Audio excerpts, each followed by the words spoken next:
దర్శించుకోవాల్సిందిగా మరీ కోరుచున్నాం.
భోగీంద్ర భోగమణిరాజిత పుణ్యమూర్తే యోగీశ శాశ్వత శరణ్య భవాబ్ధిభూత లక్ష్మీ నృసింహ మమ దేహి కరావలంబం.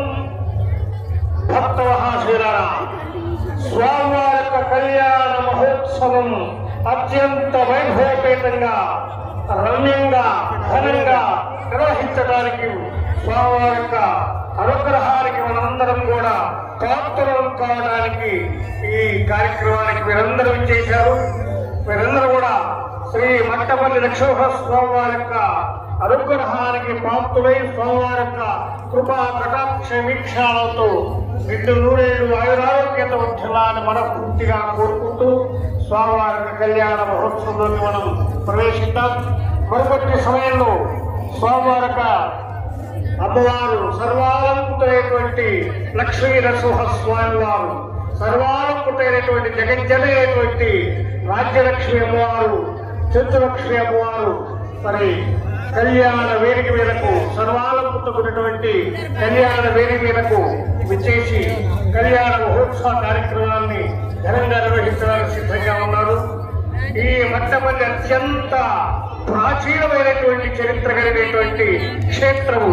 ఇది తీర్థరాజము అని, దీని మహాక్షేత్రము అని అంటారు. ఈ మహాక్షేత్రాన్ని మహాక్షేత్రము అని ఎందుకు అంటారంటే కేవలం దేవాలయం మాత్రము ఉంటే దాని క్షేత్రము అంటారు. మహాక్షేత్రము అని ఎప్పుడు అంటారంటే అటు పక్కన తీర్థము ఇటు పక్కన దేవాలయము రెండు కలిసి ఉన్న చోట దాన్ని మహాక్షేత్రము అంటారు. ఈ మట్టపల్లి మహాక్షేత్రం ఎందుకంటే అక్కడ కృష్ణా తరంగిణి గీతికలం, అక్కడ కృష్ణానది తరంగాలతో ప్రవహిస్తున్నది. ఇక్కడ మట్టపల్లి నరసింహస్వామి వారు గుహాంతర్భావుడే మనకు దర్శనమిస్తూ ఉన్నాడు.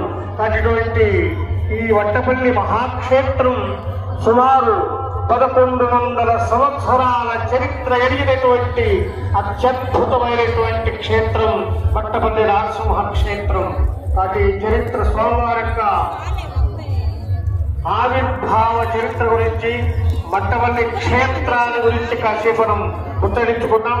మీరందరూ కూడా దయచేసి నిద్రావస్థలో ఉన్నట్టుంది. ఇప్పుడు సమయం 12గా వస్తున్నది కాబట్టి అందరూ కూడా నిద్రపోతున్నటువంటి వాళ్ళందరూ కూడా లేచి కాస్త కూర్చొని స్వామివారి యొక్క కళ్యాణాన్ని తిలకించి అందరూ కూడా స్వామివారి యొక్క కృపకు పాత్రులైనాం. అందరూ కూడా లేచి కూర్చొని అందరూ కూడా ఒక్కసారి జయ మట్టపల్లి లక్ష్మీ స్వామి వారికి అందరు గట్టిగా రాలా. అందరూ ఆకాశం పిక్కటిల్లేలా, ఘోర భోంతరాలు వినపడేలా, ఆకాశ దుందువులు పురుగుతున్నాయా అన్నట్టుగా అందరు గట్టిగా రాలా. జయ వట్టపల్లి లక్ష్మీ స్వామి వారికి, జయ వట్టపల్లి లక్ష్మీ స్వామి వారికి. స్వామివారు గృహాంతర్భాగంలో ఉండగా మన తంగడ అవతల, మన మట్టపల్లి క్షేత్రానికి అవతల ఉన్నటువంటి ఈ కృష్ణానికి అవతల తీరంలో ఉన్నటువంటి తంగడ గ్రామాన్ని పరిపాలించినటువంటి మాచిరెడ్డి ప్రభు యొక్క స్వామివారు అనుగ్రహానికి పాత్రుడై ఈ మట్టపల్లి స్వయం వ్యక్తమైనటువంటి గుహాంతర్భావుడైనటువంటి ఈ మట్టపల్లి లక్ష్మణ స్వామివారు మనందరం కూడా స్వయం వ్యక్తంగా ఉన్నటువంటి స్వామివారు మనందరినీ కూడా అనుగ్రహించడం కోసమని మరి మనందరిని అనుగ్రహించడం కోసమని స్వామివారు మనందరిని కరుణించడం కోసమని గృహాంతర్భాగ నుంచి మనకు దర్శనమిస్తూ ఉన్నారు. అలాగే ఈ మట్టపల్లి లక్ష్మణ స్వామివారు కృత త్రేతాయుగ ద్వాపర యుగాల్లో కూడా స్వామివారి యొక్క పూజలు అందుకున్నటువంటి చరిత్ర మనకు తెలుస్తున్నది. పూర్వకాల నుంచి కూడా భరద్వాజాది మహామునులు సనక సనందన సనత్ కుమార సనత్సుయాత నారదాని ముఖ్యమునులు అలాగే ముఖ్యంగా భారద్వాజ మహాముని స్వామివారి యొక్క గృహాంతర్భాగంలో తూర్పు దిశ వైపునటువంటి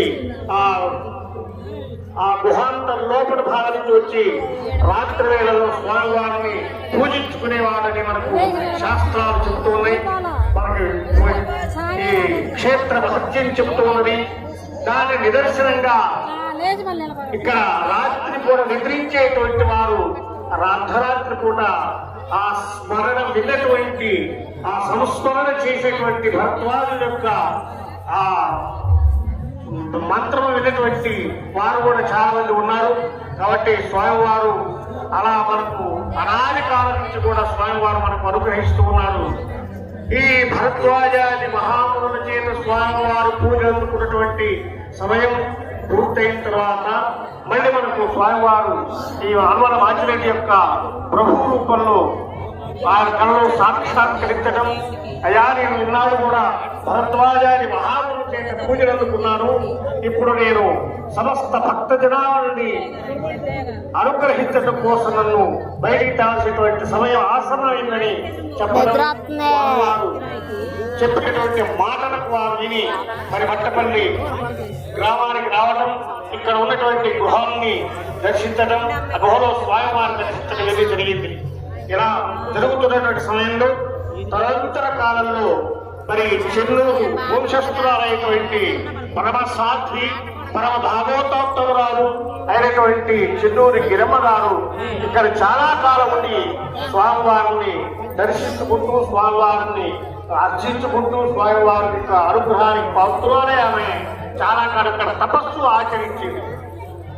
తపస్సు ఆచరించి స్వామివారి యొక్క స్వామివారిని నమ్ముకొని ఇక్కడే ఉంటూ ఈ అరణ్య ప్రాంతాల్లో ఉంటూ ఆమె కాలం గడుపుతుంటే ఓ రోజు ఈ ముష్కర మూకలు స్వామివారి యొక్క ప్రతిభాన్ని తెలుసుకొని స్వామివారి యొక్క మహత్యాన్ని తెలుసుకొని ఈ మట్టపల్లి యొక్క దేవాలయాన్ని సర్వనాశనం చేయాల ఉద్దేశంతో ఆ ముష్కర మూకలు ఇటువైపు ప్రయాణం చేస్తున్నాయి.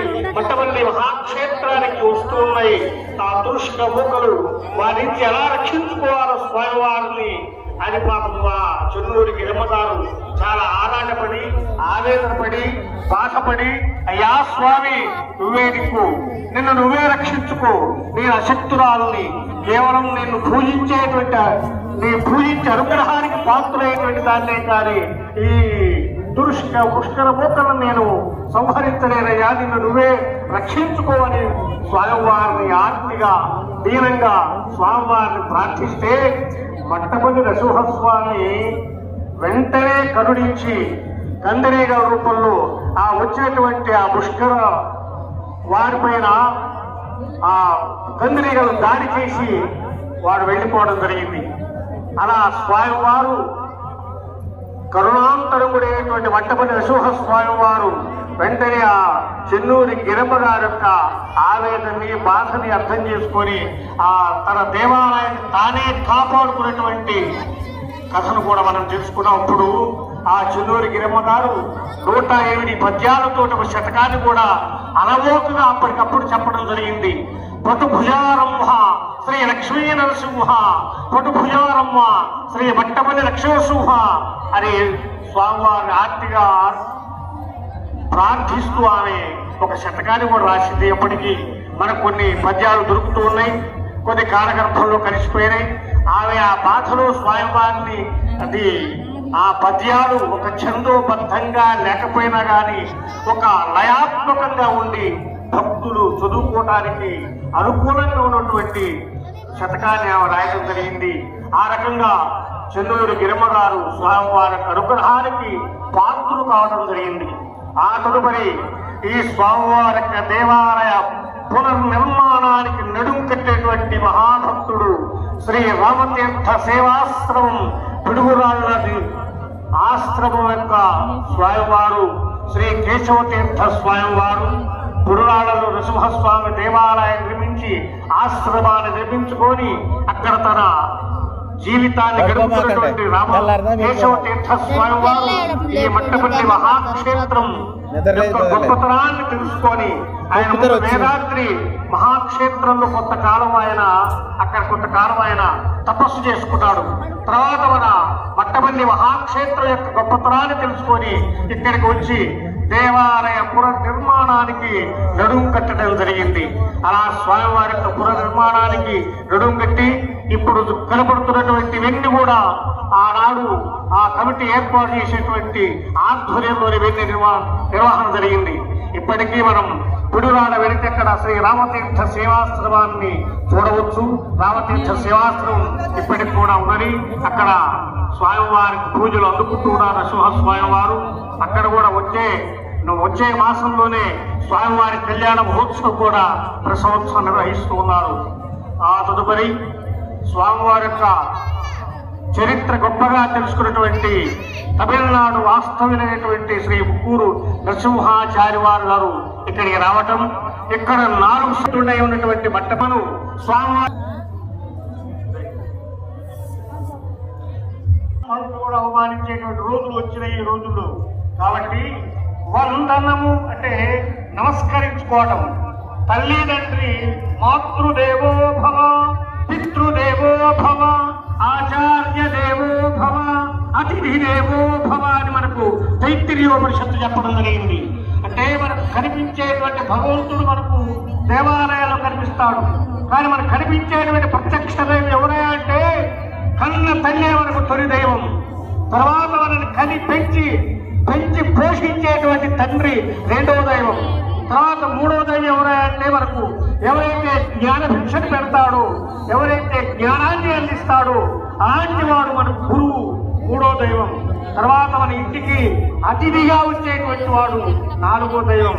అంటే తిథి సమయం సందర్భం లేకుండా అమ్మా భవతి భిక్షాందేహి అని ఎవరైతే ఇంటికి వస్తారో వాడు 4వ దైవం. మనందరం కూడా ఈ రోజుల్లో గృహస్థమైన ధర్మాన్ని వివాహమైనటువంటి ప్రతి ఒక్కరు కూడా గుర్తుపెట్టుకోవాల్సినటువంటి విషయం ఏమిటంటే గృహస్థ ధర్మం ఏమిటయా అంటే ఎవరైతే మధ్యాహ్న వేళల్లో వివాహమైనటువంటి వాడు అన్నానికి కూర్చుంటాడో అప్పుడు ఎవరైనా వస్తున్నారా మన ఇంటికైనా ఒకసారి ఆ బయటికి వెళ్ళి చూసి అప్పుడు భోజనం చెప్తున్నాడు గృహస్థుని. అంటే మన నిత్యం కూడా మన ఇంటికి ఎవరో ఒకరు రావాలని కోరుకోవాలా, ఎవరో ఒకరు మన ఇంట్లో భోజనం చేయాలని కోరుకోవాలా. మన ఇంటికి అందరూ రావాలి, బంధువులు రావాలి, అందరూ వచ్చి మన స్నేహితులు రావాలని కోరుకొని వారికి ముందు అన్నం పెట్టడానికి మనం ప్రయత్నం చేస్తాము, చేయాలి కూడా. అది చేయటమే గృహస్థు యొక్క ధర్మం.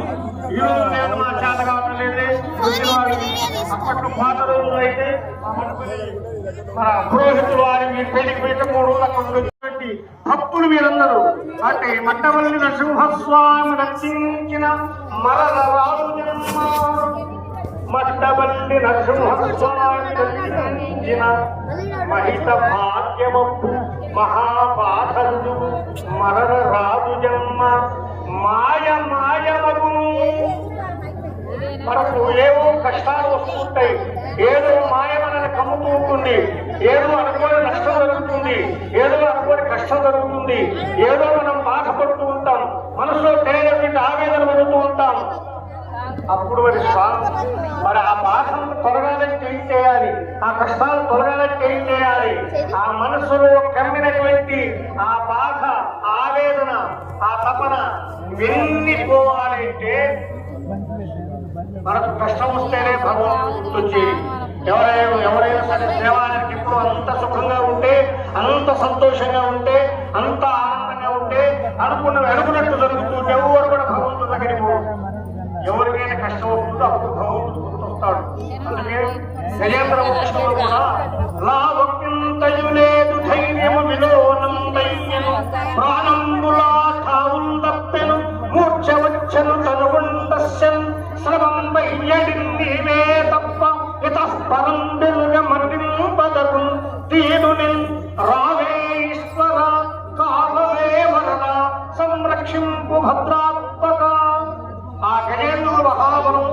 గజేంద్రుడు సరస్సులో